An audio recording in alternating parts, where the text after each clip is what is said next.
of all the things that I could bring up, I'll bring this one up. You did a video about a coach press conference in recent days. Right. Which was absolutely brilliant, where it kind of was like a sports comedy send-up version of all the music that you've done in your career. How did you come up with this idea? I wish I could take credit for that. That was actually written for me, and they cast me in it. But it was a lot of fun to do. I got to do my grizzled coach character. Did you pull any video of any coaches at all, or did you pull up anyone in particular? I can't say that it's modeled after anybody. I just did my basic grizzled your vibe. grizzled angle. Right. You were fantastic. Oh, good. It was as if you were like a Hall of Fame coach that actually came out there. It's just absolutely genius. And I never really played many sports in high school or anything like that. Or did you ever attempt anything here in California? I wasn't really. I know this will be a big shock to you. I was more of a nerd in high school. Okay. I'm pretty ignorant about sports in general. I think it might be traumatic because like PE was the chance for people to beat up on the nerd.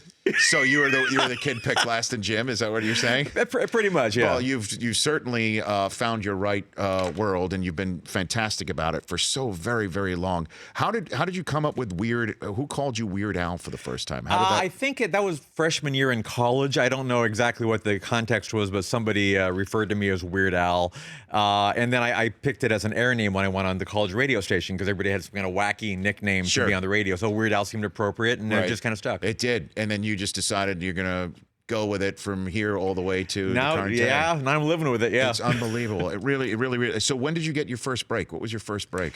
Well, first real break probably was getting on the Dr. Demento show because I was just a teenager. I was 14, 15 years old, and I sent him tapes in the mail, just little cassette tapes of stuff I recorded literally in my bedroom with an accordion. Right. Horrible songs and terribly recorded, but he thought that they were quirky enough or novel enough to give airtime to, so he played them on the radio and encouraged me to send in more. So the Dr. Demento show is how you got started.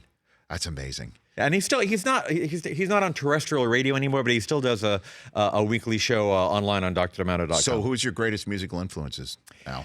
Well, people that I heard on the Demento show, people, from the 40s and 50s and 60s, like Spike Jones and Alan Sherman, Tom Lehrer, Stan Freberg, people like that. Alan Sherman. Yeah, how about Hello, that? Mother, Hello, Father. Yep. Here I am in Crank. I used to have Alan Sherman records. Sure. Big old huge vinyl records that I would They were enormous. Right.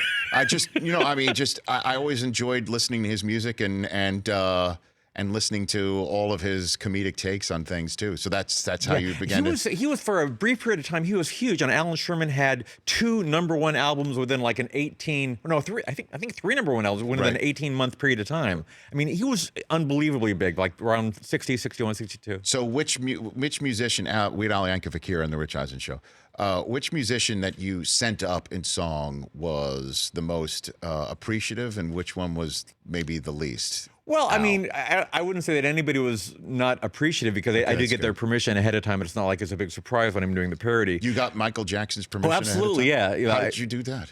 Well, I didn't know Michael Jackson, but you contact him the way that you do. I went through my manager, and he contacted a Michael Jackson manager or a publicist or answer. I don't know how it worked exactly, but it got to Michael, and he signed off on it, and he actually had a great sense of humor about it. And there is, in fact, a contract that Michael Jackson signed that says that he is the co-writer of Eat It.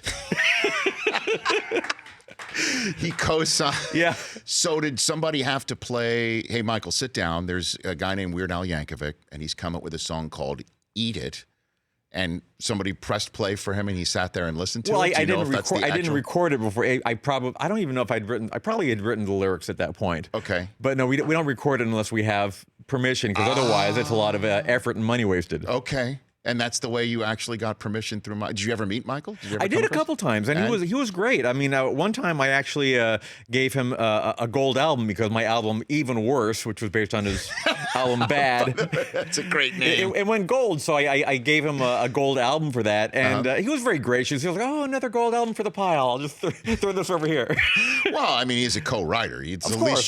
the least you should be able to do is give him that. My collaborator, fantastic. And you got so nobody's been unappreciative, right? I mean, no. I mean, everybody's had a really great sense of humor about it. Okay, that's great. The Rich Eisen Show, weekdays at noon Eastern on Audience.